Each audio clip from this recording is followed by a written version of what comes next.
Welcome to wisdom and blessing. In this quiet moment, the breath softens, and the body no longer needs to hold the day so tightly. Tonight's story is for those who care deeply, perhaps too deeply, and feel the silent weight of other people's pain. Through a gentle journey, this story reveals how compassion does not require self-destruction, and how peace begins when the heart learns what is truly its own to carry. Night settled gently over the mountain temple, as if the darkness itself had learned how to walk without sound. Clouds moved slowly across the moon, thinning and thickening the light in soft pulses. The stone paths glistened faintly from an earlier rain, holding the memory of water in their pores. A single lantern burned near the main hall, its flame steady, patient, unconcerned with the passing hours. The monk returned long after the evening bell had faded into silence. His steps were unhurried, yet something in his posture suggested weight. Not the kind carried in the hands or on the back, but the kind that settles quietly inside the chest. His robes were damp at the hem. The scent of wet earth clung to him, mixed with incense and cold night air. He paused at the gate, bowing out of habit, though no one was there to see. Beyond the gate, the temple rested as it always had. Roof tiles curved like sleeping animals.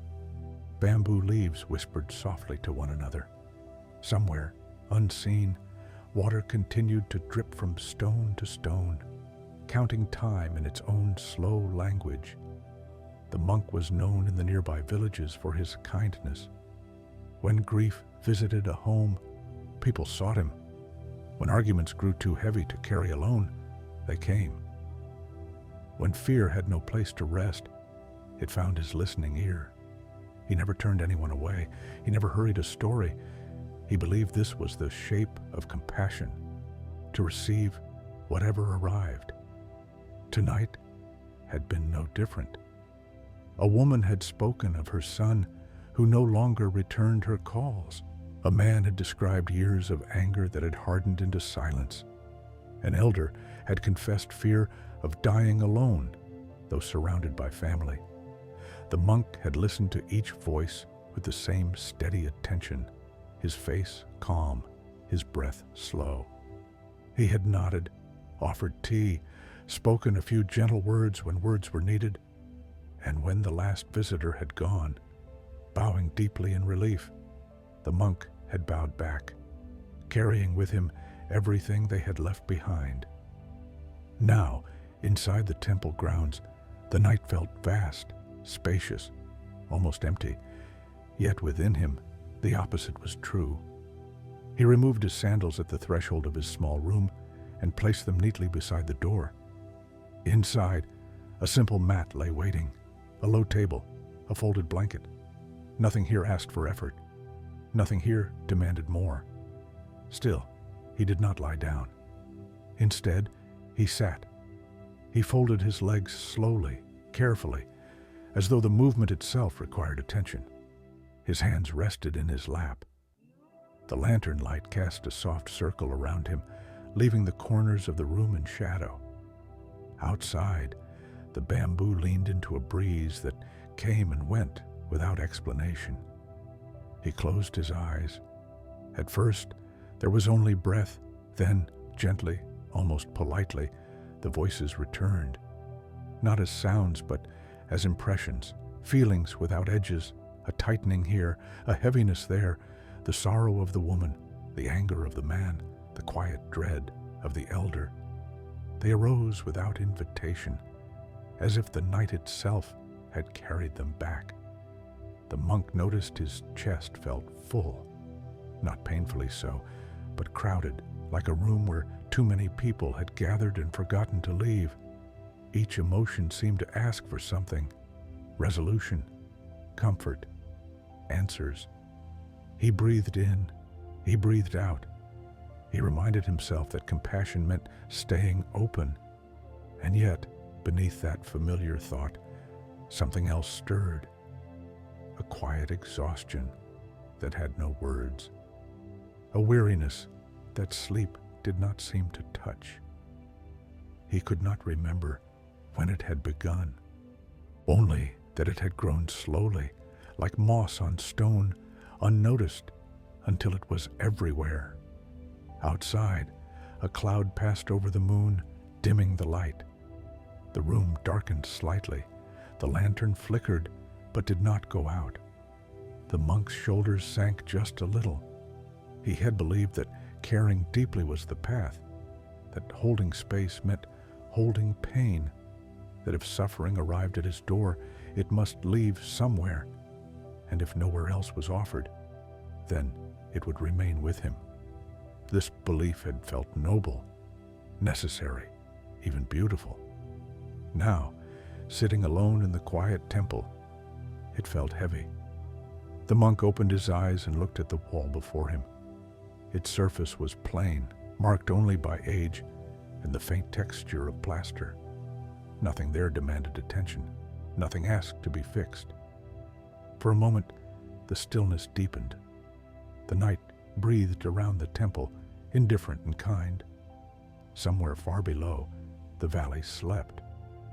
Above, the moon emerged again, untroubled by clouds. The monk remained seated, suspended between silence and the unseen weight he carried.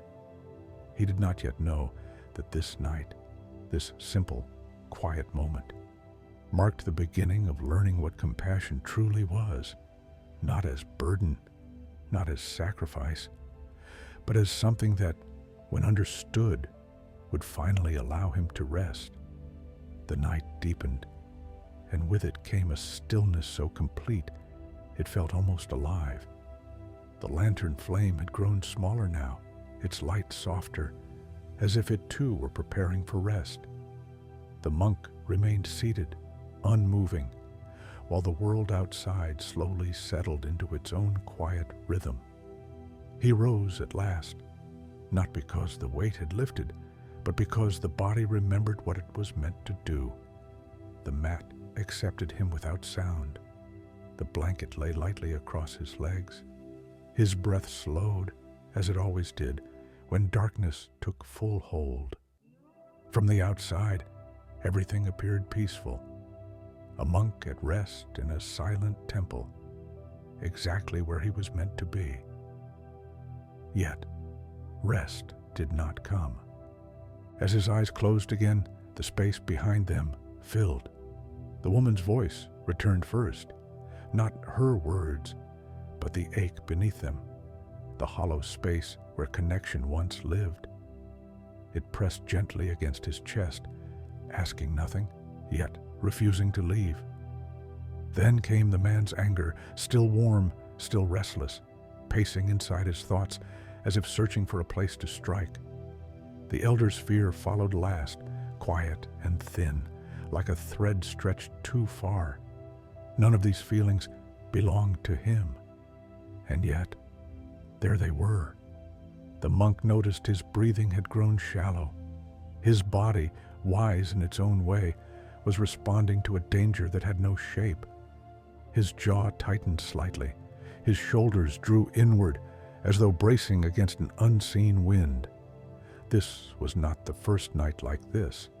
For some time now, sleep had become fragmented, arriving in pieces rather than whole. He would drift briefly, only to surface again, mind crowded, heart full. By morning, his body rose as it always had, but something inside lagged behind, slower each day. He had never spoken of this to anyone. Compassion, he believed, did not complain. Outside his window, the bamboo shifted, their slender bodies touching and separating with a soft, rhythmic sound. They bent easily, guided by the breeze, offering no resistance to its passing. The monk heard the sound, but did not yet understand its message. He turned slightly on the mat, searching for comfort. The blanket felt heavier than it should have. Even the air seemed dense, thick with what had been left unsaid during the day. He wondered briefly where all these feelings were meant to go. When villagers spoke to him, they left lighter. Their steps slowed. Their eyes softened. Gratitude followed them like a gentle echo.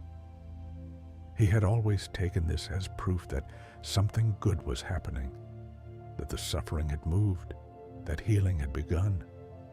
Only now did he sense the quiet imbalance of it. Each night, he carried home what others had set down, not because they asked him to, because he never thought to do otherwise. A subtle thought passed through his mind, almost too quiet to notice.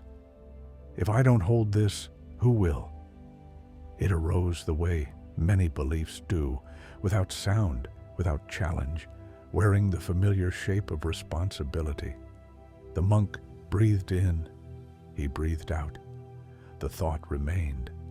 His chest felt crowded again, as if a door inside him had been left open for too long, allowing everything to enter and nothing to leave. Compassion, once a flowing river, now felt more like a vessel slowly filling, its edges unseen. The moonlight shifted across the floor, tracing a pale line that moved inch by inch, marking time without urgency. The temple itself seemed to rest effortlessly within the night, supported by the mountain, held by the earth.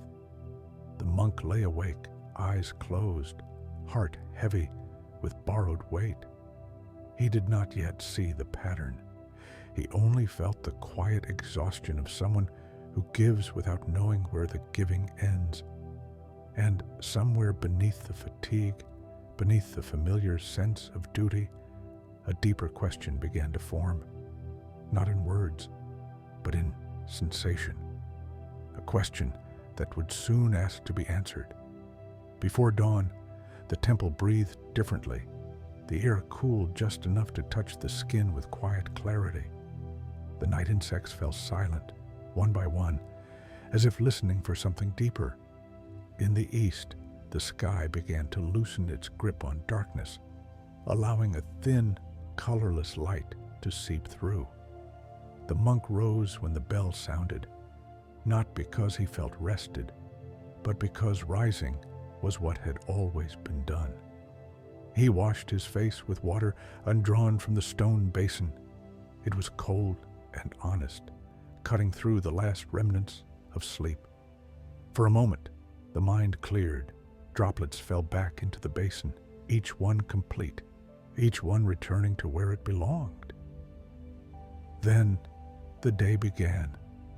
He swept the courtyard slowly, the broom tracing familiar arcs across the stone. Leaves gathered, then parted. Dust lifted and settled. The rhythm was steady, almost soothing.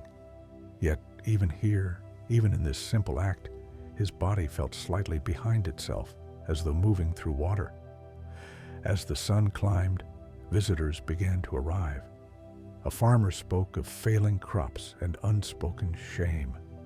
A young woman confessed confusion she did not yet know how to name. An old friend of the temple sat quietly for a long time before finding the courage to speak at all. The monk welcomed each one, offering tea, space, and silence. He listened as he always had, fully, without interruption. And as always, something inside him tightened. It was not dramatic, not sharp. It was a gradual contraction, like hands closing around something fragile. With every story, a subtle sense of obligation formed, a feeling that if the pain had been spoken in his presence, it must now be carried with care. This was the shape the illusion took. Responsibility disguised as compassion. He believed that to listen deeply meant to hold deeply, that to care was to absorb, that if suffering arrived and left unchanged, he had failed in some unseen way. These beliefs had grown quietly over time, fed by gratitude, by relief in others' faces, by the unspoken expectation that kindness should cost something. The monk never questioned where this belief came from. It had simply always been there. At midday, he sat beneath the old cedar tree near the outer wall, its branches stretched wide, offering shade without effort. Leaves moved gently, allowing light to pass through in scattered patterns. The tree did not seem strained by its own generosity. The monk watched the play of light and shadow, his hands resting loosely in his lap. For the first time, he noticed a subtle resistance inside him, not toward others, but toward the endless sense of should, the idea that compassion demanded constant availability, that kindness required self-erasure, that to step back was to abandon. A bird landed briefly on a low branch, then lifted away without hesitation. The branch did not follow it. The tree did not grieve the departure. The monk felt something shift, almost imperceptibly. He realized that nowhere in the teachings he had studied was there a call to carry the suffering of the world alone. There were teachings on presence, on understanding, on love without attachment. Yet, somewhere along the way, he had replaced these with effort, with endurance, with quiet self-denial. The insight did not bring relief yet. It brought discomfort. If he was not responsible for holding everything, then what was his role? If pain did not need a container in his chest, where should it go? The question stirred uneasily, loosening something that had once felt solid. That evening, as the sun lowered itself behind the mountains, the monk returned to his room earlier than usual. He sat again on the mat, the same lantern casting its familiar circle of light. This time, when the memories of others' suffering arose, he did not push them away. He simply noticed how quickly his body moved to claim them. A tightening, a leaning forward, a quiet vow to carry more.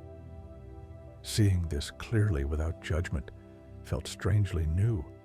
Outside, the bamboo bent with the breeze and returned to stillness. Inside, the monk sat with the growing awareness that some waits arrive only because they are welcomed. And for the first time, he wondered, gently, without conclusion, whether compassion might exist without the burden he had learned to call duty. The evening bell echoed once, then dissolved into the open air, leaving behind a silence that felt deeper than before. The sound did not linger. It did not insist on being remembered. It simply completed its purpose and disappeared. The monk remained seated long after the vibration had faded.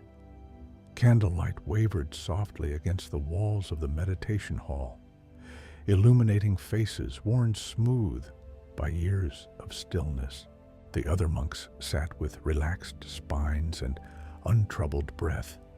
Their presence felt spacious, unencumbered, like a lake that reflected whatever passed without needing to hold it. He noticed the difference.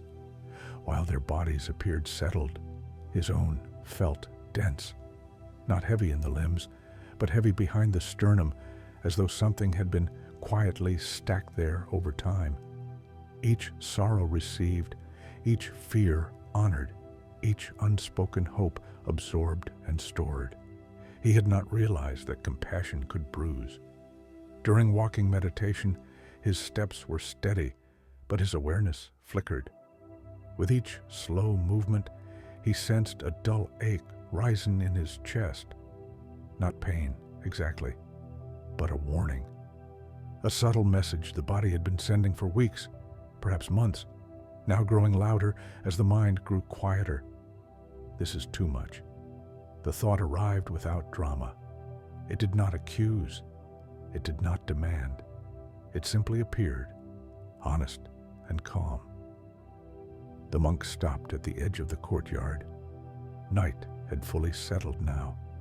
The sky stretched wide and dark, punctured by distant stars that did not seem burdened by their own brightness. A breeze passed through, cool and brief, brushing his face like a question. He realized then that his exhaustion was not the result of doing too much. It was the result of holding too much. Kindness, he had learned, was meant to open the heart. Yet his heart felt clenched, guarded by invisible hands that refused to release what they had gathered. The more he cared, the tighter the grip became, not from fear, but from habit. In his small room later that night, he lay down again. Sleep hovered nearby, but did not enter. Each time his breath softened, a familiar tightening pulled him back to wakefulness. Emotions stirred, not his own, yet intimate, like guests who had overstayed their welcome, unsure where to go next. A quiet frustration surfaced, not at the people who came to him, but at the unspoken rule he had been living by. That compassion must cost him something essential, that if he did not suffer alongside others, he was somehow less sincere. This belief, once comforting, now felt sharp. He turned onto his side and stared into the darkness. The room offered nothing to distract him. No answers, no instruction. Only the soft sound of wind moving through the temple grounds, indifferent to his struggle. For the first time, the monk felt a hint of resentment, not outward, but inward, toward the role he had unknowingly created for himself, toward the idea that goodness required quiet self-erasure. The realization unsettled him. Compassion, when practiced this way, was beginning to hurt, not loudly, not catastrophically, but enough that something inside him could no longer pretend it was sustainable. Outside, the night deepened without strain. The moon rose higher, unaffected by the weight of the world below. The bamboo continued to bend and release, never holding the wind once it had passed. The monk lay awake, listening. Somewhere within the stillness, a truth was approaching, slowly, patiently, ready to be met when he could no longer ignore the cost of carrying what was never meant to stay. Morning arrived without ceremony. Light slipped quietly between the mountains and into the temple grounds, touching stone, wood, and leaf with equal gentleness. The air was cool and clear, carrying the faint scent of damp earth and old pine. Bells rang for the morning practice, their sound clean and uncomplicated, as if nothing in the world had ever been heavy. The monk joined the others as he always did. He bowed, he sat, he breathed. From the outside, nothing had changed, yet something in him felt thinner than before, like fabric worn smooth by constant use. When he closed his eyes, there was no spaciousness, only a familiar tightness behind the ribs, a quiet pressure that had learned to remain unnoticed. After the sitting, as the monks dispersed in silence, an elder remained behind. The elder had lived at the temple longer than most remembered. His movements were slow but unforced, as though time itself had learned to walk beside him. His eyes carried the calm of someone who had watched many seasons arrive and leave without needing to follow. He did not speak at first. He simply walked beside the younger monk along the outer path, where moss grew thick between stones and the sound of water drifted up from the ravine below. Their footsteps fell into an easy rhythm, neither rushing nor delaying. At last, the elder stopped. He looked at the monk, not searching, not judging, simply seeing. "You listen well," the elder said softly. The words landed gently, yet something in the monk's chest tightened again, as if bracing for expectation. He inclined his head in acknowledgement, unsure how to receive praise that felt heavier than it should. The elder continued, "Tell me," he said, his voice as light as the morning air, "when did helping begin to hurt?" The question did not accuse, it did not instruct, it simply rested between them.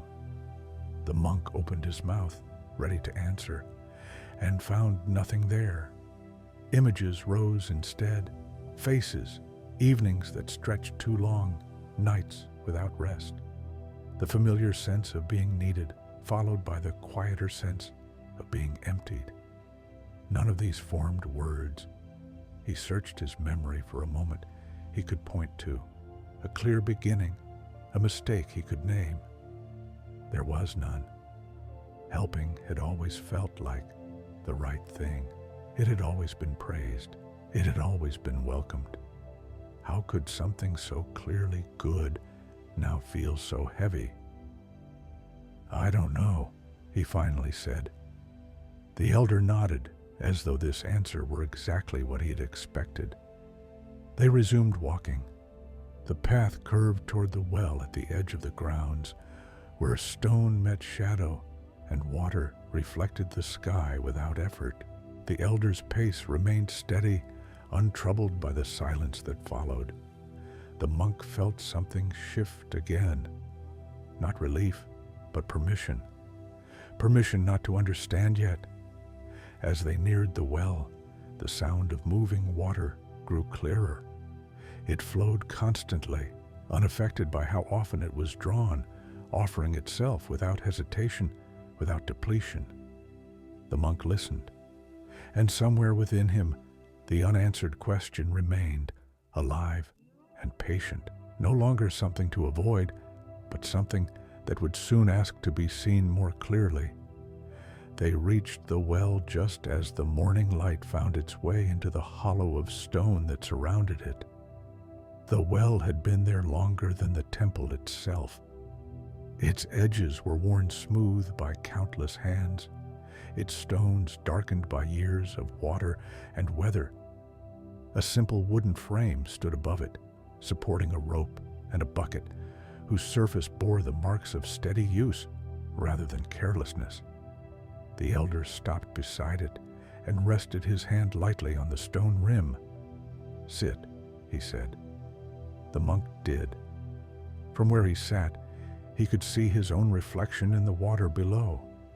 Not clearly, but enough to recognize the outline of a face shaped by wakefulness and restraint. The surface trembled slightly, disturbed by a breeze that passed and moved on without explanation. For a long moment, neither of them spoke. The elder reached for the rope and lowered the bucket into the well.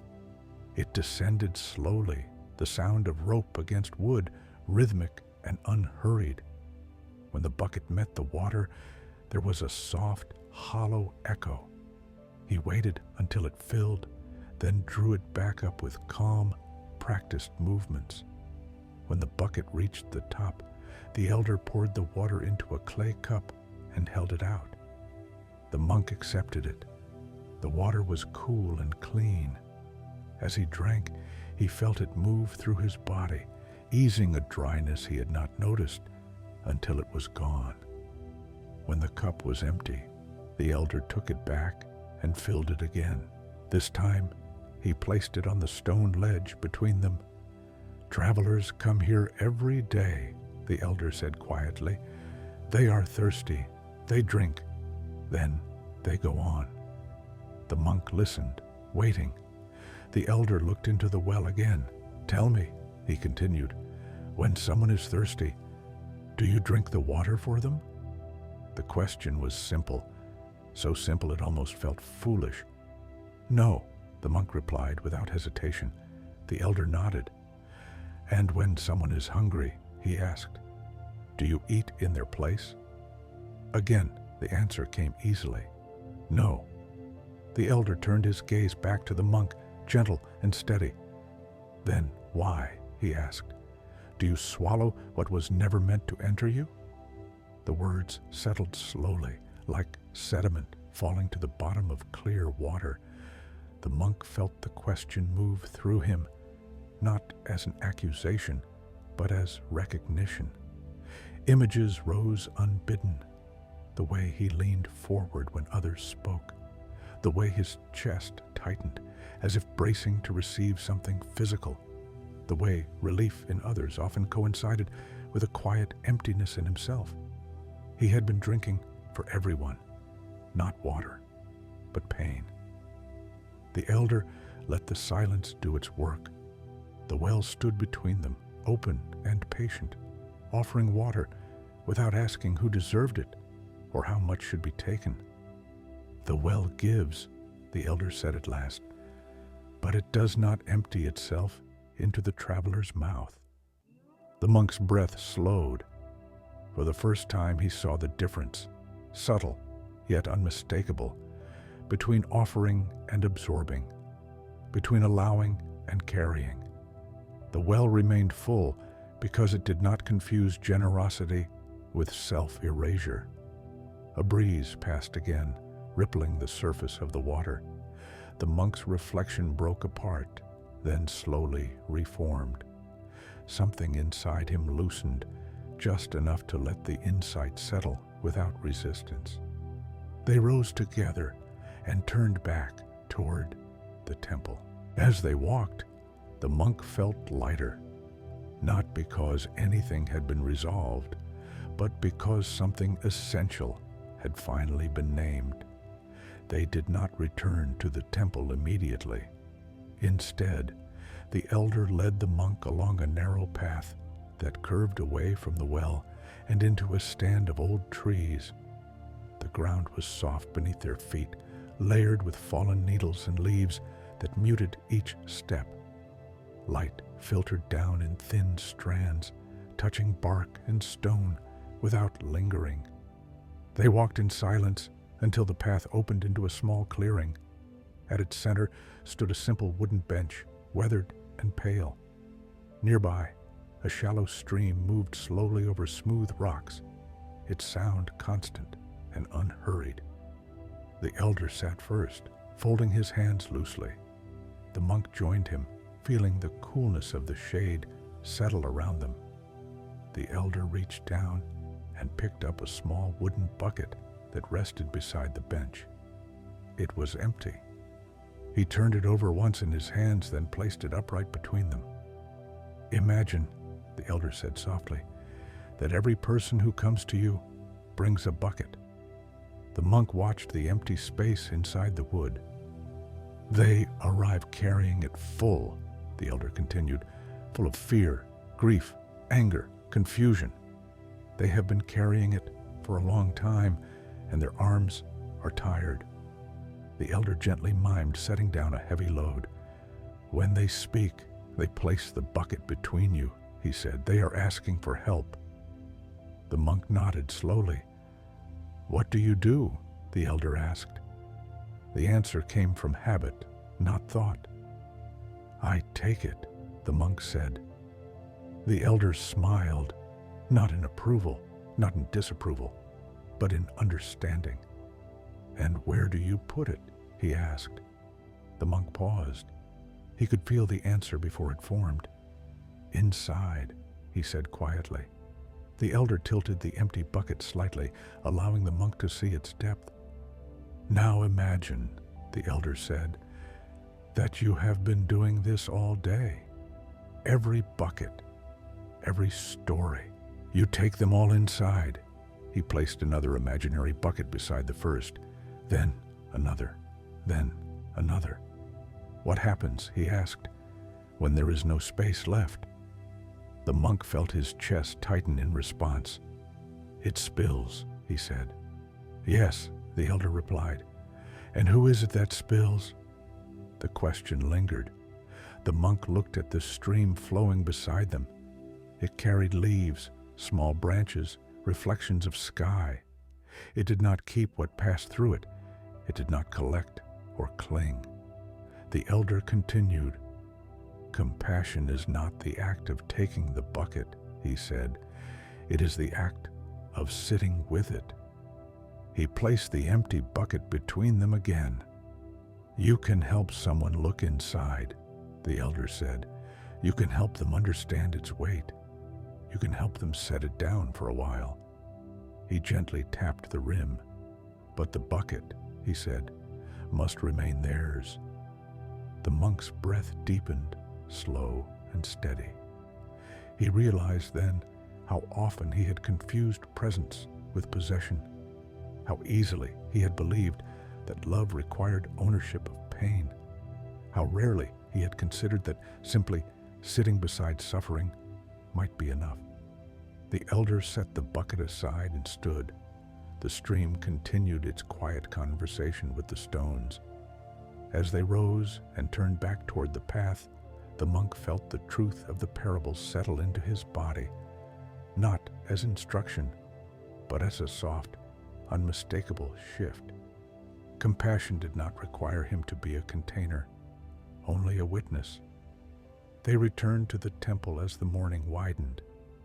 Sunlight now reached places it had missed earlier, warming the stone steps and drawing a quiet fragrance from the wood of the buildings. The temple felt unchanged, familiar, steady, unconcerned with the shift unfolding inside the monk. Yet, he walked differently, not slower, not faster, lighter. He noticed it first in his shoulders. They no longer pulled forward as if preparing to receive something heavy. His breath reached deeper into his body without effort, filling spaces that had grown accustomed to being held tight. The elder left him at the entrance to the inner courtyard without another word. No instruction followed, no reminder. The teaching had already been given in full. The monk stood alone for a moment. A visitor approached from the path below. A young man this time, eyes restless, movements uncertain. The monk recognized the familiar signs. A story waiting to be released, a bucket ready to be set down. They sat together beneath the cedar tree. The young man spoke of confusion, of expectations that pressed from all sides, of a future that felt heavy before it had even arrived. The monk listened, as he always had. His attention was full, undivided, warm, but something was different. As the words flowed, the monk noticed the old reflex arise, the subtle tightening, the instinct to draw the pain inward, to store it carefully inside himself. For the first time, he saw this movement clearly as it happened, and he did not follow it. He stayed where he was, present, open, unburdened. The young man's words settled into the space between them, not inside the monk's chest.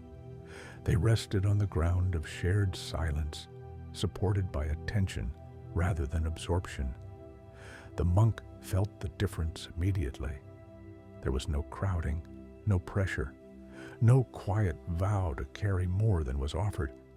The young man finished speaking and fell silent. For a moment, nothing happened. Then his shoulders softened, his breathing slowed. Something unknotted on its own. "Thank you," he said quietly, standing to leave. As the young man walked away, the monk noticed something unexpected. Nothing followed him. No echo of emotion lingered. No residue remained. The space inside him stayed clear, like a room whose door had been opened and closed, without anything being left behind. The monk sat still, letting the realization settle fully. The error had never been in caring. It had been in confusing care with containment. He had believed that compassion required him to be a vessel, to hold what others could not. But compassion, he now saw, was something else entirely. It was the act of allowing suffering to be seen without claiming it as one's own. The wind moved through the cedar branches above him, stirring the air briefly before passing on. The branches returned to stillness without effort. The monk closed his eyes. For the first time in many days, the quiet inside him remained quiet, and in that stillness, understanding began to deepen, not as a rule to follow, but as a truth the body itself had finally recognized. That evening, the sky turned the color of ash and rose before night arrived. Clouds drifted slowly, unhurried by the coming dark. The temple moved into its familiar rhythm. Water drawn, lamps lit, doors closed gently rather than shut. Nothing in the outer world marked the change taking place within the monk. Yet, he felt it in every small movement, every breath that no longer strained to hold what did not belong to it. He sat alone in the meditation hall. The floor was cool beneath him. The air carried the faint smell of old wood and extinguished incense. When he closed his eyes, the silence that greeted him felt different than before. Not empty, not crowded, but open. For the first time, he noticed how often compassion had been paired with effort. There had been a subtle tightening whenever someone suffered, a quiet leaning forward, as if pain were something that might fall unless caught. This movement had always seemed virtuous, necessary. Yet now, seen clearly, it revealed its cost. Absorption was not compassion. Absorption was a grasping disguised as care. True compassion, the monk realized, did not pull suffering inward. It created space around it, like the sky that allows storms to pass without becoming rain itself. Compassion held without claiming.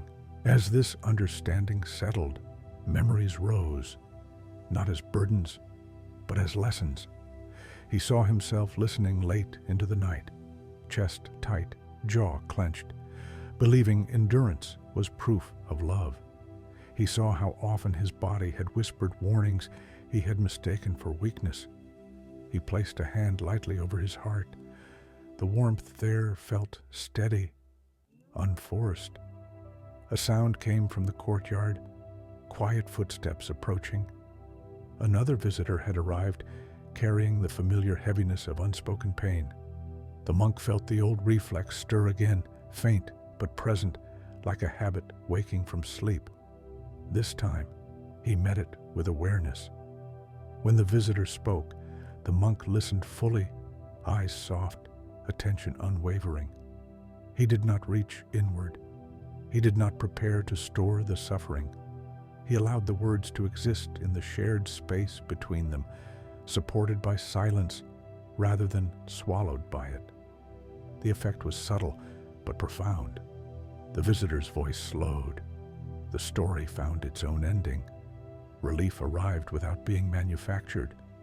When the visitor left, the monk remained seated, noticing the simplicity of what had just occurred. No residue, no exhaustion, no silent collapse afterward. Compassion, when it flowed freely, did not drain him. It restored him. The hall grew darker as the lanterns dimmed. Outside, the first stars appeared, distant and steady, shining without effort or depletion. The monk watched their quiet presence through the open doorway and understood something essential. He had never been meant to be a container. He had been meant to be a clear space. And in that clarity, compassion could move as it always had, gently, naturally, without asking him to disappear in the process.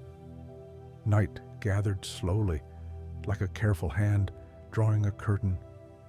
The temple settled into silence again, but this silence was no longer heavy.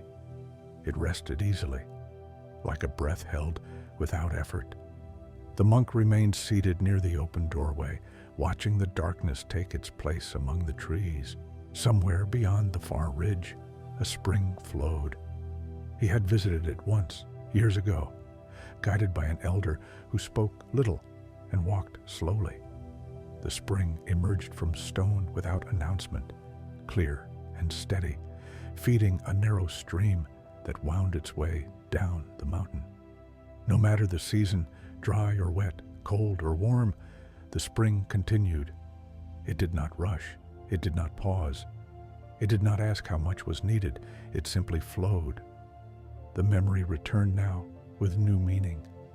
The monk realized that for a long time, he had not been a spring. He had been a vessel, a container that filled and filled, believing that generosity meant accumulation. He had tried to store compassion, to hold it tightly, to make sure there was always enough. And in doing so, he had misunderstood its nature. Compassion was not something to be saved. It was something that moved. A vessel, once full, could offer no more.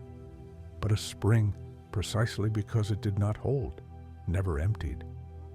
The monk felt this understanding settle into his body, not as an idea, but as a sensation. His breathing followed a new rhythm, slower, wider, unforced.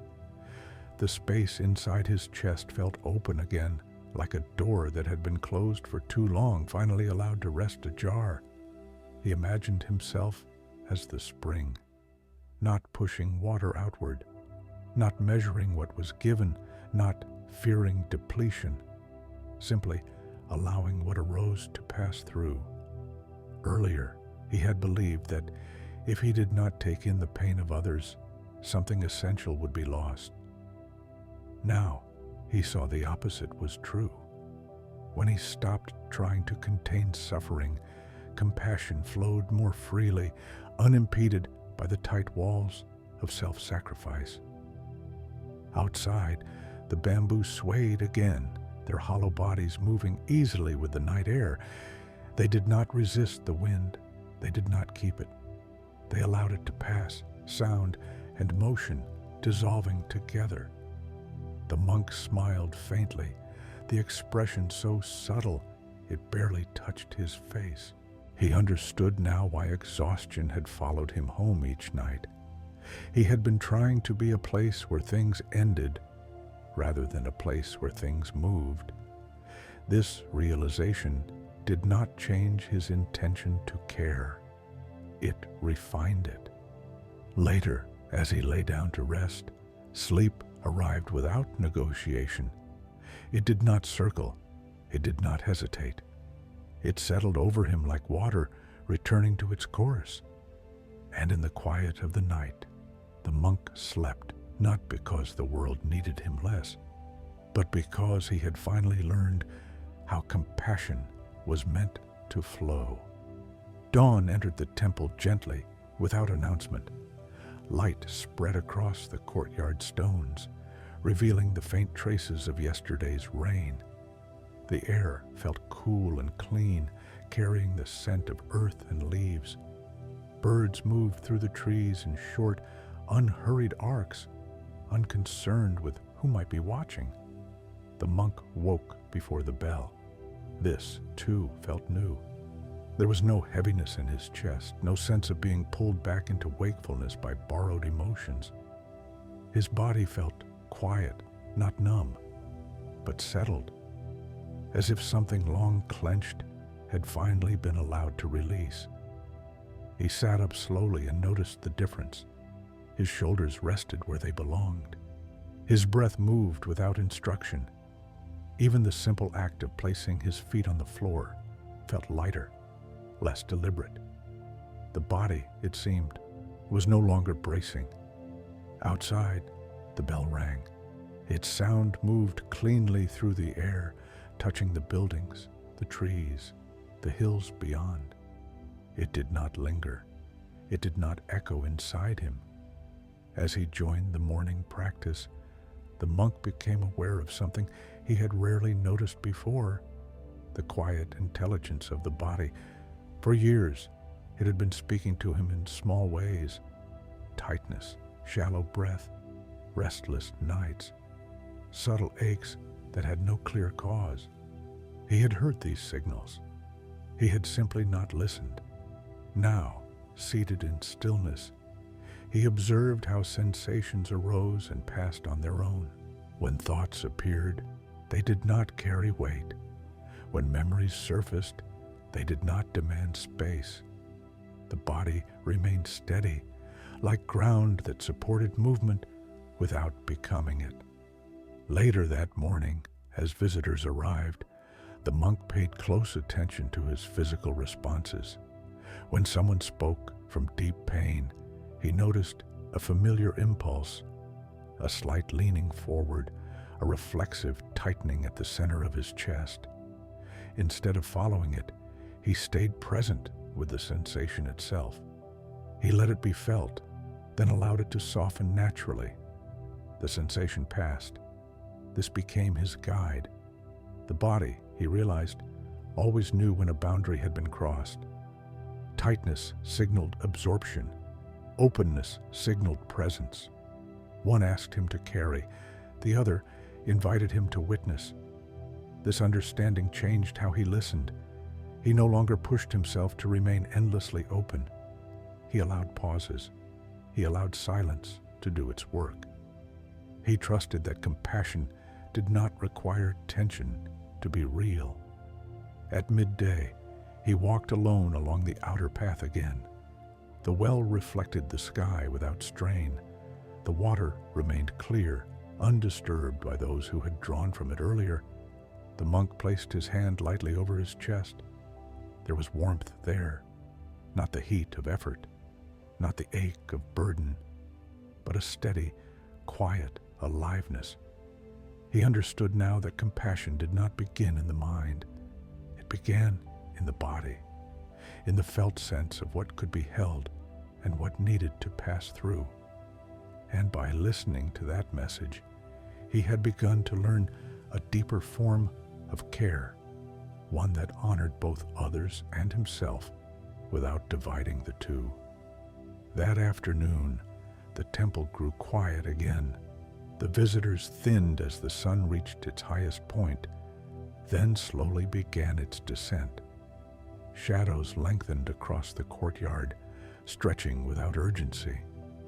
The monk sat beneath the cedar tree once more, its wide branches offering shade that asked nothing in return. He closed his eyes, not to meditate in the way he once had, with effort, with intention, but to listen. Within him, emotions stirred gently, like birds shifting on a branch. Some were familiar. Some carried the faint echo of earlier conversations. He did not push them away. He did not draw them closer. Instead, he watched. One feeling rose, a quiet sadness that was not his own. In the past, he would have welcomed it inward, believing that holding it was an act of love. Now, he paused. He noticed how the feeling hovered, uncertain, waiting for permission to land. The monk breathed in. As he breathed out, he imagined something simple. Not a wall, not a barrier, a return. He allowed the feeling to drift back to where it had come from, not with rejection, not with judgment, but with respect, like setting down a borrowed object and acknowledging its owner. The sadness did not resist, it did not cling, it simply moved on. Another sensation appeared, a faint anxiety, thin and restless. He recognized it immediately. It had followed him many times before, arriving quietly and staying too long. Again, he noticed the body's response, a slight tightening. He softened around it. He did not claim the anxiety as his own. He did not ask it to stay. He allowed it to exist briefly, then to leave in its own time, unescorted and unchanged. This was new. For so long he had believed that letting go meant turning away, that boundaries required distance. Yet, what he experienced now was neither avoidance nor withdrawal. It was clarity. Feelings were not being pushed out. They were being returned. The monk understood then that much of his exhaustion had come from carrying what was never offered to him directly. Emotions spoken aloud belonged to the speaker. Emotions sensed silently did not require ownership to be honored. The body responded immediately. With each feeling allowed to pass through rather than settle, space opened inside him. Not emptiness, but ease. Not numbness, but quiet strength. A breeze moved through the courtyard, lifting a few leaves before setting them down again. The cedar did not gather them. The ground received them without comment. The monk smiled faintly. He realized that compassion did not mean becoming a home for every emotion that passed nearby. It meant allowing emotions to be seen clearly, then trusting them to find their own resting place. As the afternoon light softened, he remained seated, breathing easily, practicing this gentle return again and again until it no longer felt like practice at all, only a natural way of being. And in that simplicity, a deeper peace began to take root. The afternoon moved slowly toward evening, as if the day itself were learning how to rest. Light thinned across the courtyard. The warmth of the sun softened, no longer pressing against the skin. The monk remained seated beneath the cedar, feeling the steady presence of the ground beneath him, the quiet support it offered without effort. A sound reached him from the path below. Footsteps, measured, hesitant. He opened his eyes and saw a woman approaching the temple gate. Her movements were careful, as though each step required permission. When she reached the courtyard, she bowed deeply, holding the gesture a moment longer than necessary. They sat together in silence. The monk did not rush her. He had learned that silence often carried more than words could. The space between them felt wide and unstrained, like a field after harvest.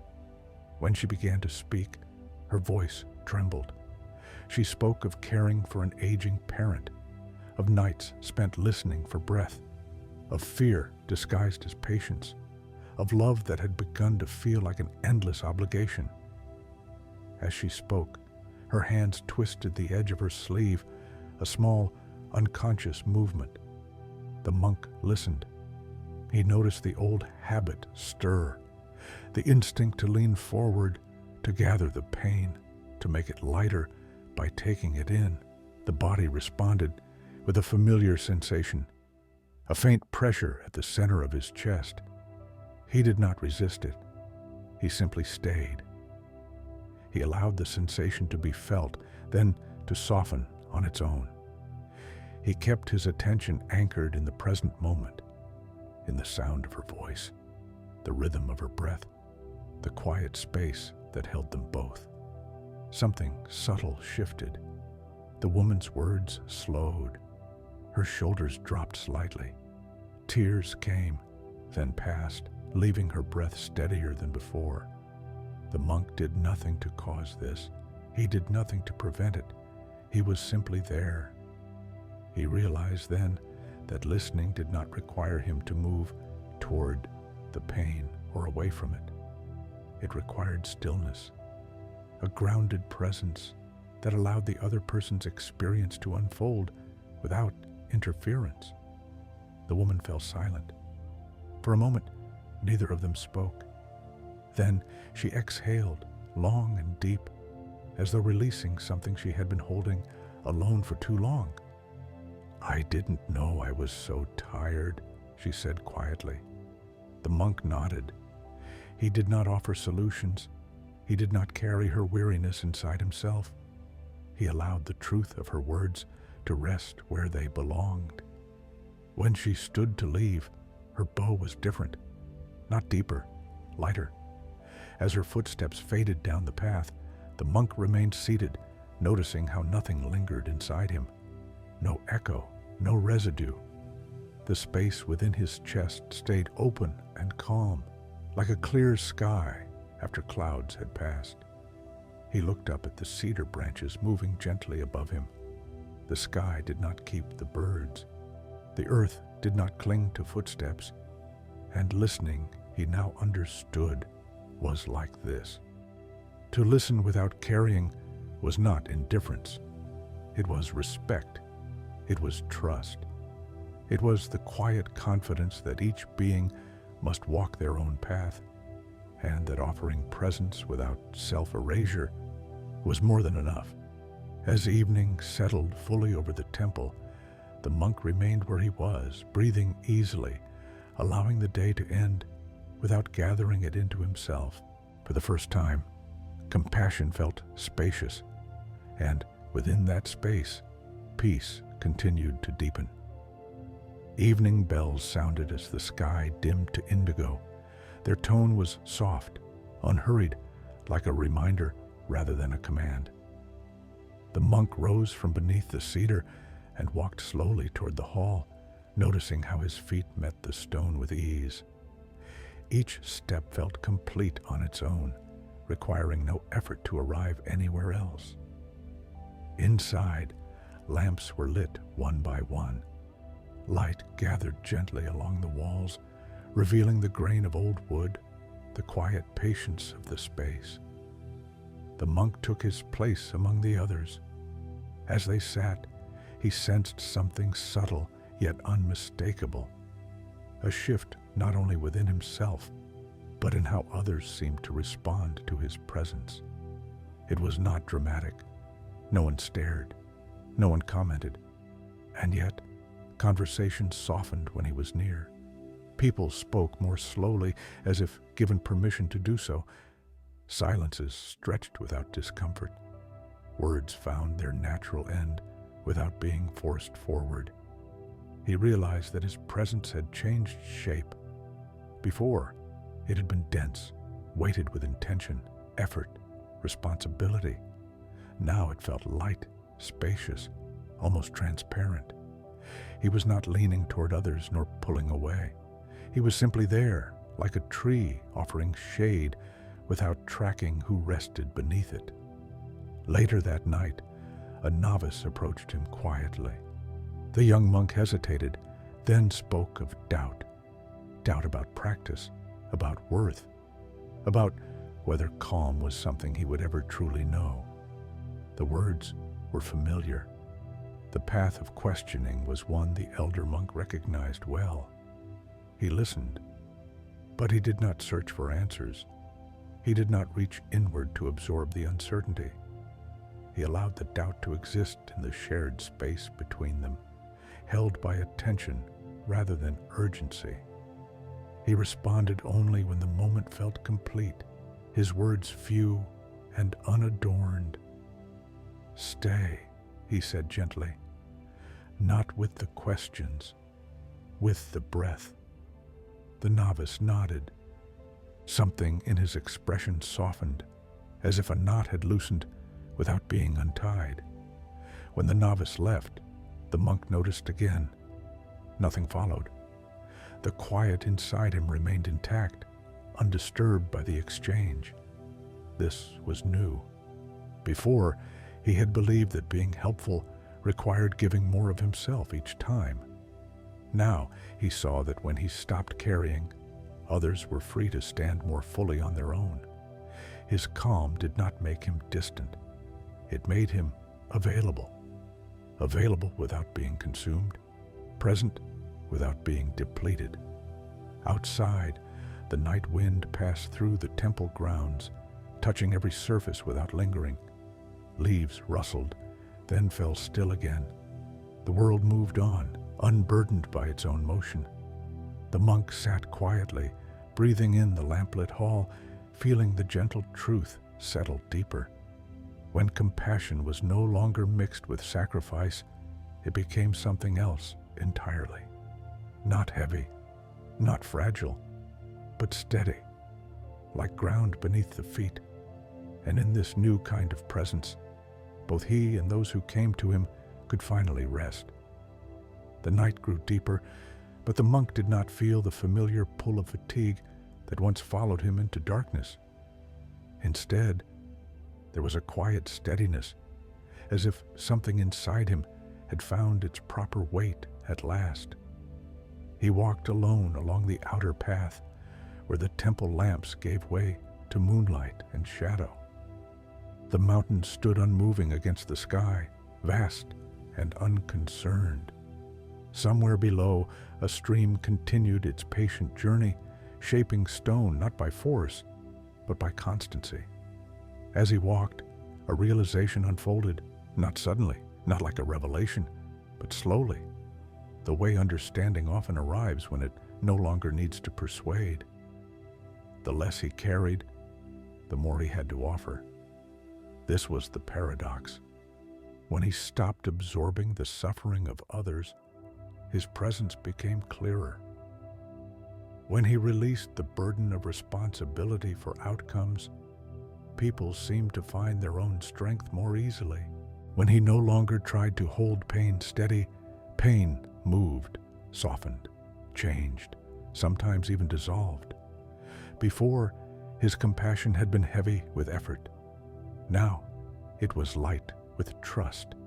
He remembered how often he had believed that peace must be earned through endurance. That love required depletion, that to remain open meant to slowly disappear. These beliefs had felt virtuous, even sacred. Yet here he was, less exhausted than he had been in years, and somehow more useful. At the edge of the path, he stopped and looked out across the valley. A faint mist gathered in the low places, rising gently as the air cooled. The scene reminded him of breath, how it entered without being summoned, how it left without being pushed. No one grieved its departure, no one tried to hold it in place. And yet, life continued because of it. The monk understood then that true compassion did not come from effort, but from alignment, from standing in the right relationship to suffering, close enough to see clearly, far enough to remain whole. Earlier, he had feared that setting down others' pain would make him less caring, that boundaries would harden him, that distance would replace warmth. Instead, the opposite had happened. Without the weight of absorption, his heart was freer to respond naturally. His words were fewer, but truer. His silences were longer, but kinder. People left his presence not relieved because he had taken something from them, but steadier because they had found their own footing again. The moon rose higher, its light silvering the path ahead. The monk resumed walking, feeling the earth support him with quiet certainty. He no longer mistook collapse for compassion. He no longer believed that suffering needed to be carried to be honored. And in this understanding, something settled fully inside him. A calm so natural it felt as though it had always been there, waiting patiently for him to stop holding what was never his to keep.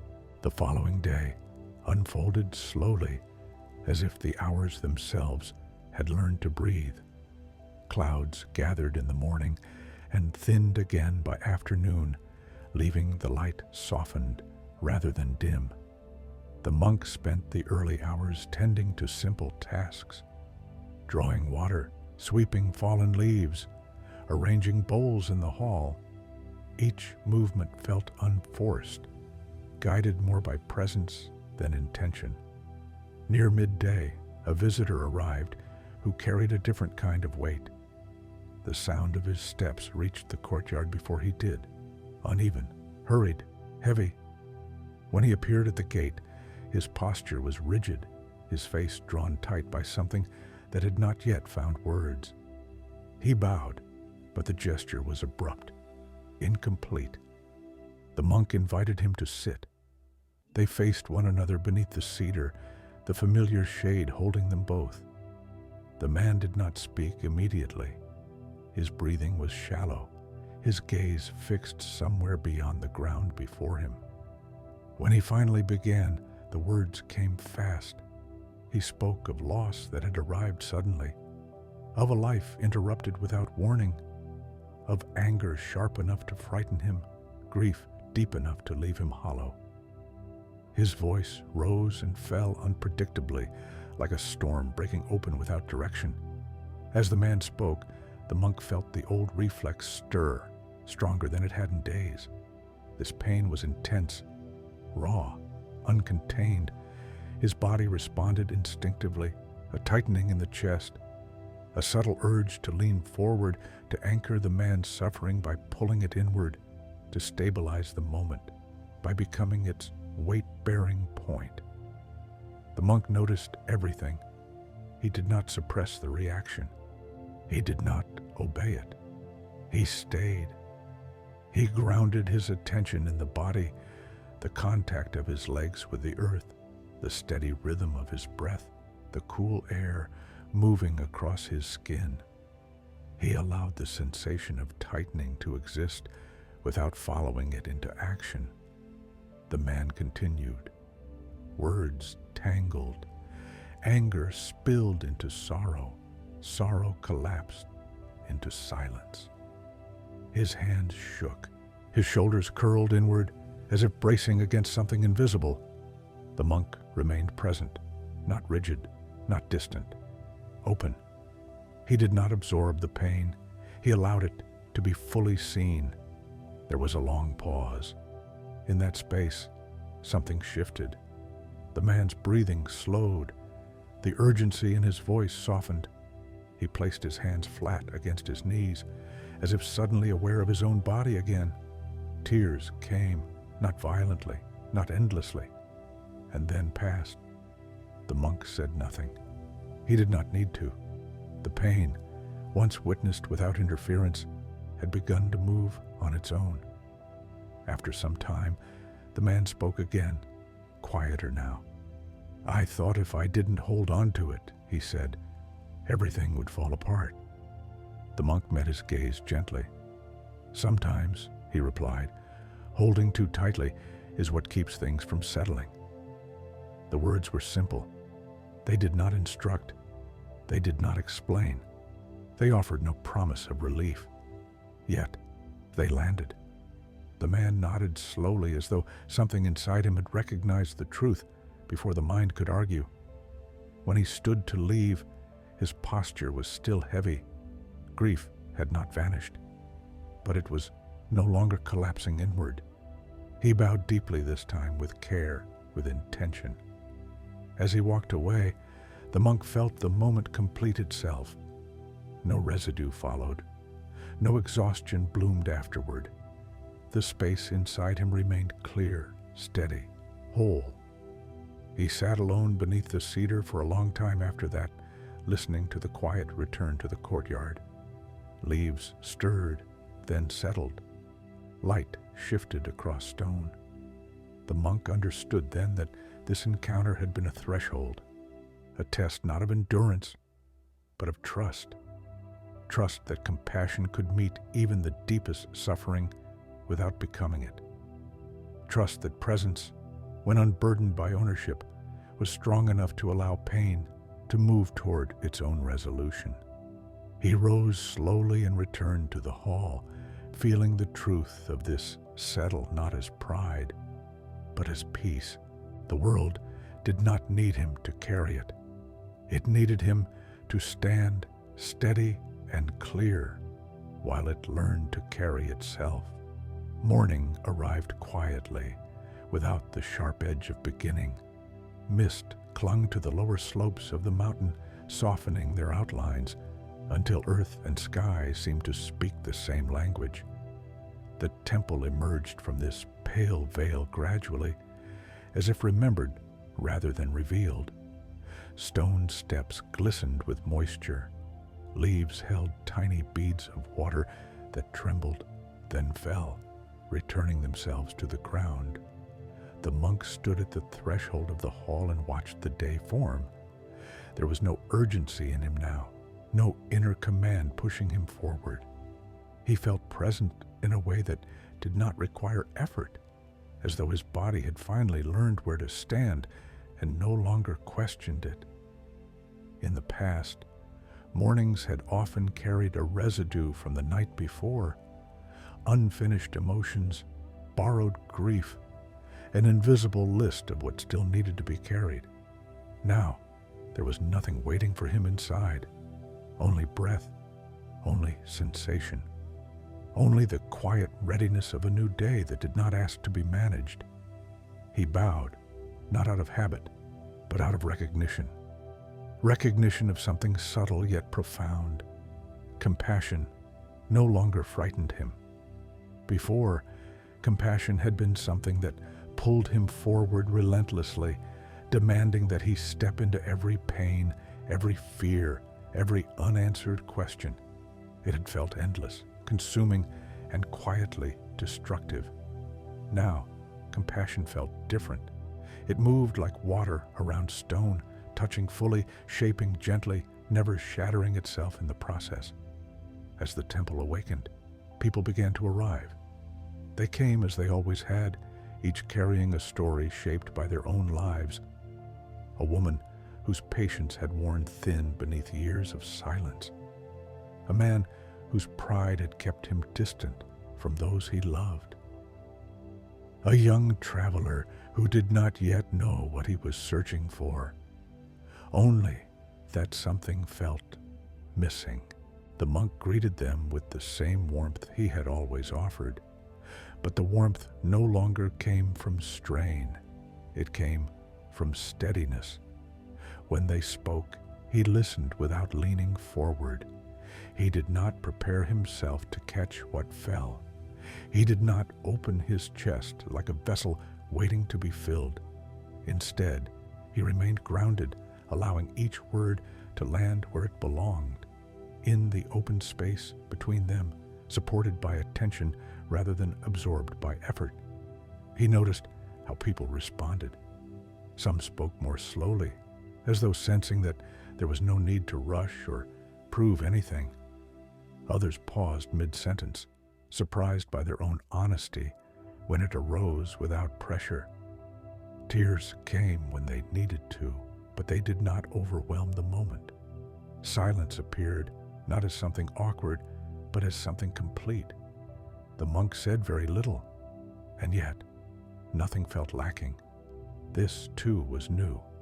Before, he had believed that compassion required constant action, words, reassurance, presence reinforced by effort. Now, he saw that compassion could also be still, that it could trust silence to carry what words could not.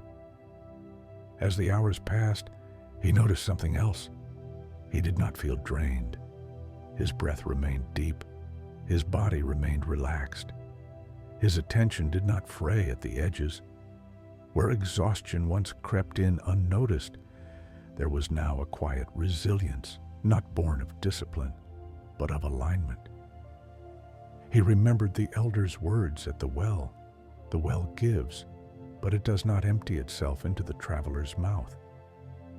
For the first time, the monk fully understood what this meant, not as metaphor, but as lived reality. Giving did not require collapse. Care did not require sacrifice. Compassion did not require him to disappear. At midday, he walked alone again along the outer path. The mist had lifted. The valley below was visible now, wide and open, fields stretching outward in patient patterns. Smoke rose from distant homes, thin and untroubled, dissolving into the sky without resistance. He stopped near a place where the path narrowed and looked down at his hands. They were steady. These hands had held cups of tea, opened gates, swept floors, and gestured gently as others spoke. They had not clenched. They had not trembled. They had not carried more than they were meant to. He felt a deep gratitude rise, not toward anyone in particular, but toward the quiet understanding that had finally taken root in him. The understanding that compassion could be embodied without being weaponized against the self. That empathy did not require immersion. That kindness did not demand collapse. Later that afternoon, a child arrived at the temple gate. He could not have been more than 7 or 8 years old. His steps were hesitant, his eyes searching. He held a small bundle of cloth close to his chest. The monk knelt to meet him at eye level. The child spoke of a fear he did not know how to name, of shadows that felt too large at night. of questions he was afraid to ask the adults around him. The monk listened. He felt the familiar tenderness arise, not sharp, not overwhelming, simply present. He did not pull the fear inside himself. He did not try to dissolve it. He allowed it to exist, seen and unafraid. "Fear is like the dark," he said gently. "It feels big when you're alone with it." The child nodded. "But when someone sits with you," the monk continued, "the dark does not disappear. It just becomes quieter." The child looked up at him, eyes wide, then smiled faintly. When the child left, clutching his bundle a little less tightly, the monk remained kneeling for a moment longer. Nothing stirred inside him afterward. No ache, no residue, only a quiet certainty. This was compassion without collapse. This was care that did not cost the soul. As evening approached, the monk returned to the hall and sat in stillness. The lamps were lit again. Shadows gathered softly at the edges of the room. The sound of wind passed through the open doorway, touching the space and moving on. He felt no need to follow it. The world continued to suffer, as it always had, but he no longer believed that suffering needed to be carried by him, to be honored. He had learned to stand in the right place, close enough to feel, far enough to remain whole. And in that place, compassion flowed freely, endlessly, without breaking him apart. The night settled in, and for the first time, the monk understood that this was not the end of his path, but the beginning of walking it without losing himself along the way. The night after that day arrived without resistance. It did not press itself into the temple. It did not demand attention. Darkness simply took its place among the trees, between the buildings, along the mountain paths, as naturally as breath returning to the body after speech. The monk remained awake long after the lamps were dimmed, not from restlessness, from listening. He sat near the open gate of the temple, where the stone path widened before narrowing into the descent toward the valley. The gate had always been there, marking the quiet boundary between the monastery and the world beyond. For years, he had passed through it daily, entering with readiness, returning with weight. Tonight, he did not cross it. He sat beside it. Moonlight fell across the stones in uneven shapes, revealing their texture, cracks filled with moss, edges softened by time and weather. Each stone bore marks of having been stepped on, leaned against, worn smooth by countless passages. The monk placed his palms on the ground beside him. The earth was cool, firm, unconcerned. As he breathed, memories surfaced, not as burdens, but as images observed from a distance. Faces of those who had come to him over the years, voices layered upon voices, moments when he had believed it was his duty to remain standing long after his own strength had thinned. He saw clearly now how often he had mistaken endurance for devotion, how quietly he had accepted exhaustion as proof of sincerity, how rarely he had questioned the cost. The elders' teachings echoed without words. You are not meant to be a container. You are meant to be a passage. The monk closed his eyes. He imagined the temple gate not as a threshold for people, but as a place of return, a place where what did not belong to him could be set down without ceremony, without guilt. Slowly, he began, not with effort, with permission. He pictured the weight he had carried for years, not as a single mass, but as many small stones. Each stone represented something he had taken in and kept.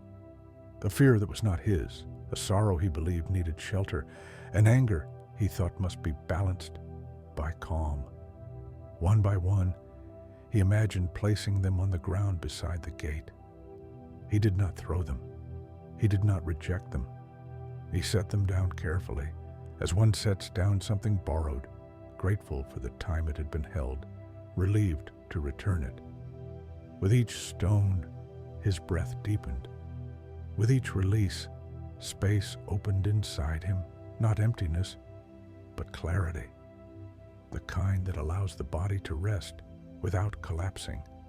Some stones felt heavier than others. A mother's grief he had carried too long, a man's rage he had tried to soften with his own peace, a child's fear that had followed him into sleep. He placed them all down. There was no rush, no deadline. The earth accepted them without comment. When the final stone rested on the ground, the monk remained still. The silence that followed was different from any he had known before. It was not the silence of restraint. It was the silence of alignment. A breeze passed through the gate, brushing his robes lightly, then continuing on its way down the path. It did not linger. It did not take anything with it. It simply moved, as all things do when they are not being held. The monk opened his eyes. The stones, imagined moments before, were no longer separate from the ground. They belonged where they were. They always had. He understood then that letting go did not erase compassion.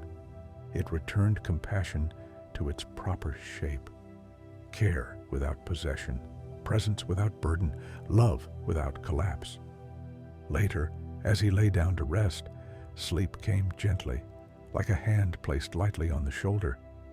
There were no dreams filled with borrowed sorrow, no sudden waking, no tightening at the chest, only rest. In the morning, when the first bell sounded, the monk rose easily. He walked past the gate and paused. For the first time, he passed through without carrying anything back with him. The path ahead looked the same as it always had, but he knew now that something essential had been left behind, not lost, not abandoned, but finally returned to where it belonged. And with that understanding, the day began, unburdened and whole. Morning came with a different texture. The air felt clearer, not because anything had changed outside the temple, but because nothing pressed against the monk from within. Light entered the courtyard and stayed, resting on stone and leaf, as though it had always been welcome there. The bell rang, its tone round and complete, and when it faded, nothing echoed behind it. The monk moved through the early hours with an ease that surprised him. He swept the path without thinking of where the dust would go. He poured water without measuring how much remained. He bowed to the hall not out of obligation, but from a quiet sense of belonging. Each action ended where it began, leaving no trace behind. By mid-morning, people began to arrive. They always did. Yet something subtle had shifted, not in who came, but in how they stayed. A woman who often spoke quickly now paused between sentences, as if discovering silence for the first time. An older man who once filled the space with complaint sat quietly for several breaths before speaking, his voice lower, less urgent.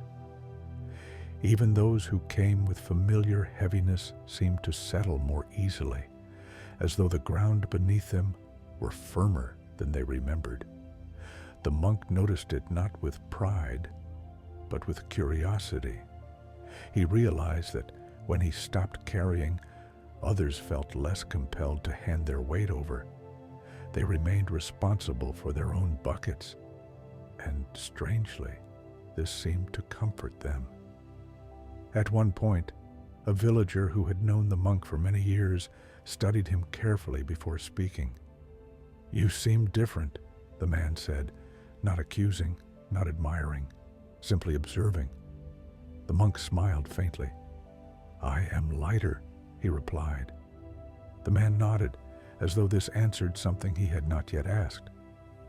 As the day unfolded, the monk felt no need to explain what had changed. He understood that transformation did not require description. It announced itself through presence alone.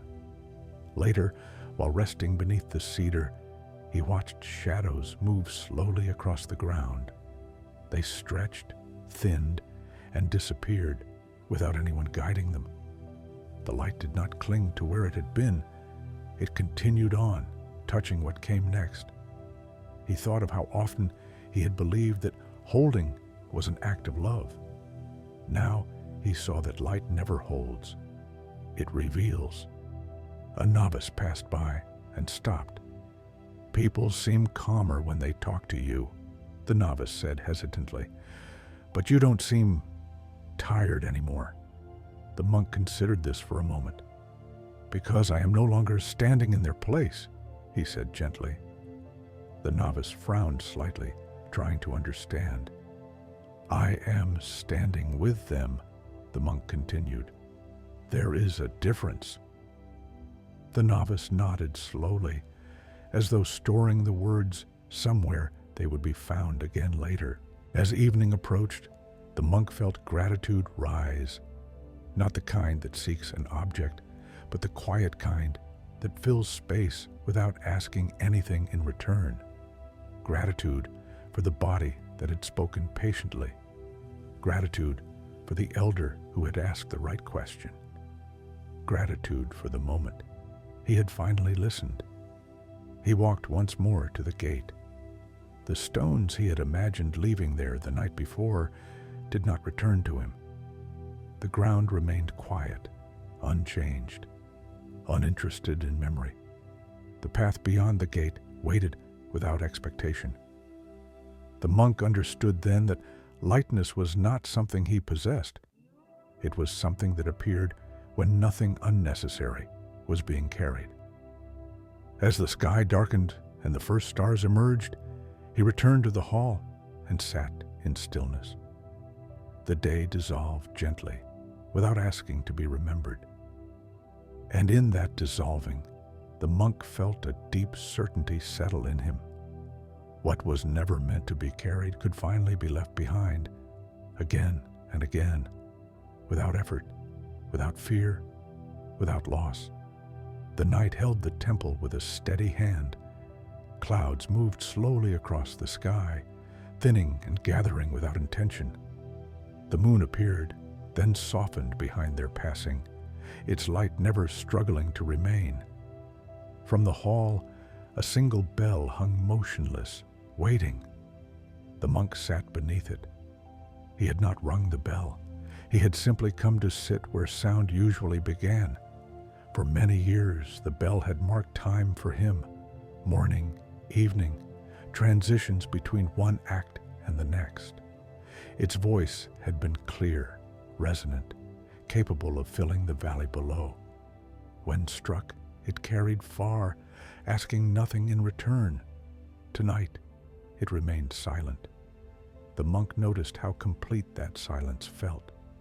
In the past, silence had often carried weight. It had been filled with unspoken worries, unfinished listening, echoes of voices that followed him into rest. Now, the silence felt open, unoccupied, like a field after harvest. He listened carefully, not for sound, for space. A realization settled gently. Much of what he had carried had been noise mistaken for meaning, the urgency to respond, the impulse to soothe, the quiet fear that if he did not act, something would remain unresolved forever. But the bell taught otherwise. It did not ring itself. It did not worry about the moments between sound. Its power came not from constant vibration, but from the emptiness that allowed sound to arise cleanly when needed. The monk placed his hand lightly against the bell's cool surface. He remembered how often he had tried to be sound without emptiness, always responding, always resonating, never resting. He had believed usefulness depended on constant motion. Now he understood that emptiness was not absence. It was readiness. A breeze passed through the hall, lifting the hem of his robe, then moving on. The bell did not sway. It did not follow the wind. It remained where it was, complete in stillness. Footsteps approached softly. A young monk stood at the entrance, hesitant, unsure whether to interrupt. The elder monk gestured for him to enter. They sat together in the quiet. "I don't know what to do when people suffer," the young monk said after some time. "I feel like I must fix something, or at least carry part of it." The elder monk listened, feeling no tightening in his chest, no urge to absorb the fear behind the words. He reached up and gently touched the bell. "Do you hear it?" he asked. The young monk frowned slightly. "It isn't ringing." "Exactly," the elder monk said, "and yet it is not useless." He paused. "When the moment comes," he continued, "the bell will sound, clear, full, and then it will return to silence." The young monk considered this. "So, I don't have to be loud all the time?" he asked. The elder monk smiled. "You don't have to be loud at all," he replied. "You only have to be empty enough to ring when touched." The young monk nodded slowly, the words settling deeper than explanation could reach. When he left, the hall returned to stillness. The elder monk remained seated beneath the bell, feeling the truth of the teaching resonate without sound. He understood now that compassion was not something he had to produce. It arose naturally when space was preserved. It spoke clearly when silence was honored. As the night deepened, the monk closed his eyes. The bell remained silent, and in that silence, nothing was missing. Before dawn, the river spoke. It did not speak in words, nor did it raise its voice to be noticed. Its sound had always been there, steady and unembarrassed, moving through the ravine below the temple with the same patience it had carried for generations. The monk awoke to it as he had many times before. Yet, this morning, he heard it differently. The river did not apologize for flowing. It did not pause to ask whether the stones approved of its direction. It did not gather itself to explain why it could not remain still. It moved because movement was its nature, shaping the land not through force, but through fidelity to what it was. The monk rose and walked toward the outer path while the sky still held its darkest blue. Mist hovered above the water like a quiet breath, lifting and thinning as the air cooled. He stood at the edge of the ravine and watched the river find its way around obstacles without hesitation. A fallen branch lay across part of the current. Water gathered briefly, then split, then rejoined itself downstream, unchanged by the interruption. The monk felt something settle into place. For a long time, he had apologized, silently, inwardly, for not being able to carry everything.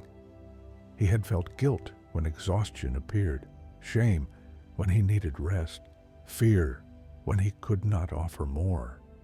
He had believed that compassion required constant accommodation. The river offered a different teaching. It did not apologize to the banks for wearing them down. It did not ask permission to move past what stood in its way. It did not take responsibility for the stones that resisted its flow. And yet, life depended on it. The monk realized that healthy compassion moved like the river, responsive but unapologetic, adaptive but not self-erasing.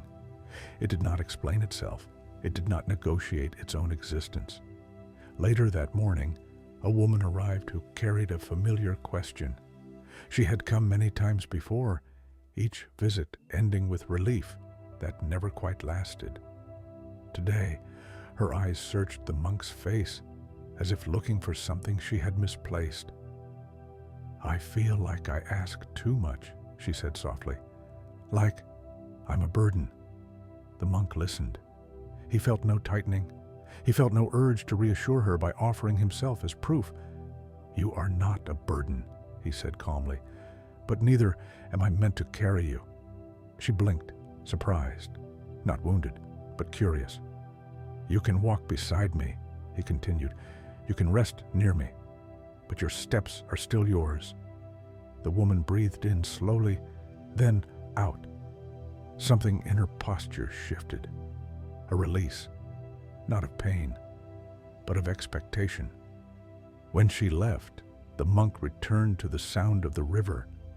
He understood now that compassion did not require permission to exist in its true form. It did not need to soften itself into self-denial to remain kind. Like water, it could move forward without apology, nourishing what it touched without becoming what it passed. As the sun rose fully, the mist dissolved. The river continued, and the monk, standing quietly above it, felt ready to continue as well, flowing where he was needed, stopping where he was not, trusting that this too was part of the path. The day unfolded gently, as if it had learned the value of patience from the river below. Sunlight warmed the stones of the courtyard, drawing out their pale colors. The monk spent the morning in quiet work, repairing a loose hinge on a gate, trimming back a vine that had begun to creep along the wall. These were small tasks, easily finished, leaving no sense of incompletion behind them. In the past, his hands had often felt tense, even during simple work. They had learned to hold, to grip, to brace. Now, as he worked, he noticed how naturally his fingers opened and closed, how easily they released each tool once its task was done. The body moved with a new intelligence, one that did not confuse readiness with grasping. Near midday, a group of villagers arrived together. They were familiar faces, people who often leaned on one another, sharing worries as easily as they shared meals. Today, however, something in their movements suggested hesitation. They spoke softly among themselves before approaching, as though unsure how to begin. The monk welcomed them and invited them to sit in the shade. One of the women spoke first.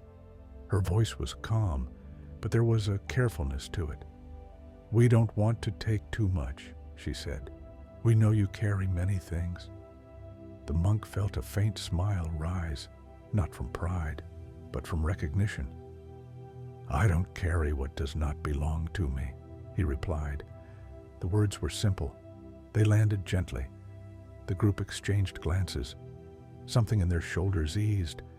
They began to speak, not all at once, not urgently, but thoughtfully, each person allowing space for the others. The monk listened, his attention steady, his breath deep. He noticed how the stories moved differently now. They did not pile up. They did not spill over. They appeared, were spoken, and then rested where they had been placed, between those who shared them. As he listened, the monk kept his awareness in his hands. They rested loosely in his lap, open, available, not reaching. When one of the villagers paused, uncertain, he did not fill the silence. He allowed it to stand, trusting that what needed to be said would find its moment. And it did. The conversation ended naturally, without effort. When the group stood to leave, one of the men lingered. "I used to think kindness meant taking things from others so they wouldn't have to hold them," he said quietly. "But now, it feels different." The monk nodded. "Kindness," he said, "often begins with open hands." The man bowed and left. As the monk remained seated, He reflected on how much his understanding had shifted. He had once believed that an open heart required closed hands, gripping pain tightly so it could not fall. Now he saw that the heart opened fully only when the hands did. Open hands did not cling. They received what was offered. They released what was not. As evening approached, the monk walked again to the gate. The ground there felt familiar now, a place of quiet discernment. He stood for a moment, hands at his sides, feeling the simplicity of being unburdened. The path beyond the gate remained unchanged, but he understood now that walking it did not require him to gather what lay along the way. It required him to move forward with hands open, ready to help, ready to rest, ready to let go. And in that openness, the day came gently to a close. That night, the temple seemed to breathe more slowly. The wind moved through the corridors without sound, brushing the paper screens and continuing on, uninterested in being noticed. The lamps were lowered earlier than usual. Darkness gathered not as absence, but as rest. The monk sat alone in his room. Nothing waited for him. This too was new. In the past, evenings had been crowded with invisible tasks, feelings to process, worries to soothe, stories that lingered long after their speakers had gone. Now, when he closed his eyes, there was no line forming inside him, no quiet pressure reminding him of what still needed to be carried. There was only awareness. He noticed how unfamiliar this felt at first. The mind, accustomed to wait, searched briefly for something to hold, a problem to solve, a pain to manage. But finding nothing, it slowly relaxed, like a hand that realizes it no longer needs to grip. The monk let this happen. He did not rush to fill the space. He allowed it to be. As he sat, memories arose, not of others' suffering, but of moments that had once passed unnoticed. A morning when light struck the courtyard stones just right. The sound of tea being poured, the way the bamboo shadows shifted with the hour. These memories felt different from the ones he used to carry. They did not demand care. They offered quiet gratitude. He understood then what remained when nothing was held. Presence, not the strained presence of effort, but the natural presence that emerges when nothing is being resisted or contained, the kind that does not need to prove itself useful, the kind that simply accompanies what is. A thought surfaced gently. This is enough. He did not cling to it. He did not try to keep it. He allowed it to pass, trusting that if it was true, it would return on its own. Outside, the moon moved behind a cloud and emerged again, unchanged by the brief covering. The monk felt a deep resonance with this rhythm. Nothing needed to be defended to remain whole. Later, as he lay down, sleep arrived without instruction. It wrapped around him softly, carrying no dreams heavy with borrowed emotion. His body rested fully, unguarded. Before drifting away, a final understanding settled. Quiet, steady, unremarkable in the way truths often are. Compassion had never required him to add anything to himself. It had required him to stop adding what did not belong. The night continued, and the monk rested within it, complete not because he had gathered much, but because he had finally learned what could be allowed to remain untouched. Dawn arrived as it always had, yet it felt unfamiliar, not because it was different, but because nothing in the monk reached out to meet it. Light spread slowly across the temple grounds, touching roofs, stones, and leaves with equal gentleness. No sound announced its arrival. No voice called attention to it. The day simply unfolded, complete, without needing acknowledgement. The monk woke before the bell. He lay still for a moment, noticing the simplicity of the moment. Breath moved in and out. Warmth gathered beneath the blanket. The body felt rested in a way that did not depend on sleep alone, but on the absence of inner tension. There was nothing he needed to prepare for. No weight waiting at the edge of awareness. No roll tightening around the chest. No quiet agreement to carry more than what would naturally come. He rose and stepped outside. The courtyard shimmered with early light. Dew clung to the moss between stones, catching the sun in tiny flashes before releasing it again. Birds crossed the open sky without pattern or urgency. Somewhere beyond the trees, the river continued its steady movement, unseen yet unmistakably present. The monk walked slowly, letting the day come to him. He did not greet it with intention. He did not measure what it might require. He allowed it to be. At the gate, he paused. This place had become familiar, not as a threshold of effort, but as a reminder that what did not belong to him could always be set down here. A reminder that the path beyond did not ask for sacrifice, only for presence. A traveler appeared on the road below, walking toward the temple. The monk noticed the figure without preparing himself. He did not brace. He did not lean forward.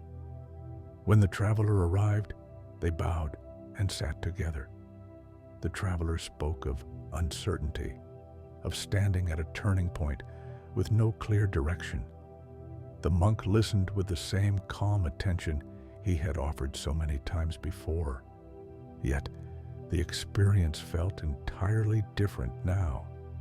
There was no sense of urgency, no pressure to shape the moment into something useful. The monk's presence did not push or pull. It rested, allowing the traveler's words to find their own rhythm. After a time, the traveler fell silent. "I thought I needed answers," the traveler said softly, "but I think I just needed space." The monk nodded. Space was something he now understood deeply, not as emptiness, but as permission.